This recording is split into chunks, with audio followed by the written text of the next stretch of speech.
But then we got to the next match, Brian.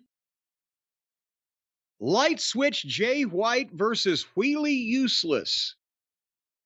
And I was at that point in this match or in this show, I was like, is this a rib? And 15 minutes later, 15 minutes, Jay White hit his finish, 1, 2, 3. And then he grabbed him up and he hit another one. And then the fans actually at that point said, oh, why don't you give him one more? They were somewhat interested. And then here came Dick the Boozer, who appeared and distracted Jay White while Claudio came from behind.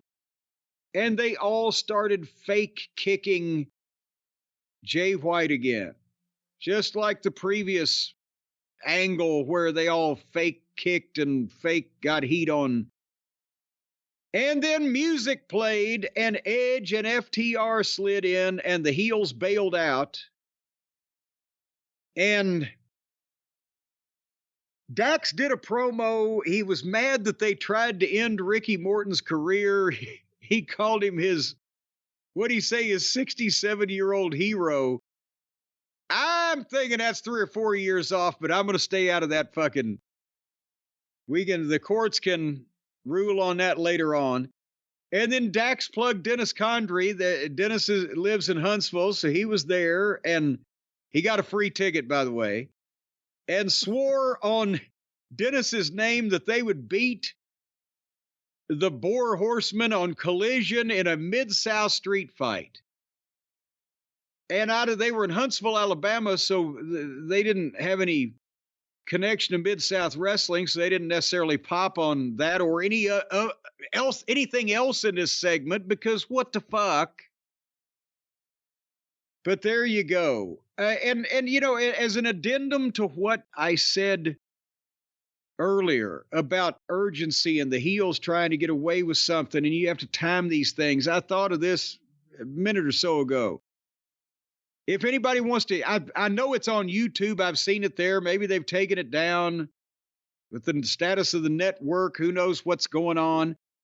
But the angle that the Midnight Express did with Brian Pillman and Tom Zink in Altoona, Pennsylvania on the Saturday night TBS program where Bobby... 1990, they gave Pillman the leg to the Vegematic, the leg drop with Stan's bear hug, while my tennis racket was on his throat. That's an example of you do a finish, the heels come in, they get some fucking heat, they do their damage, and then people come to try to stop it, and we played King of the Hill, and then it was too much and we had to get out of there. And the people were screaming and there was urgency to it. That's when I was still on the creative committee there in WCW for about 2 more weeks after we shot that. So I actually laid that out and produced that segment myself so that everybody would know when to come in and when to attempt to make a save and a blah, blah, blah.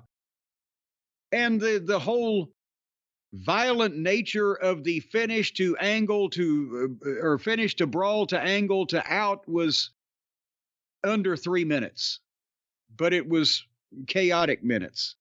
This is just blah, blah. This is just. All right, no one likes that, but let's move on. Yeah, I think it's a little cringy. I don't know.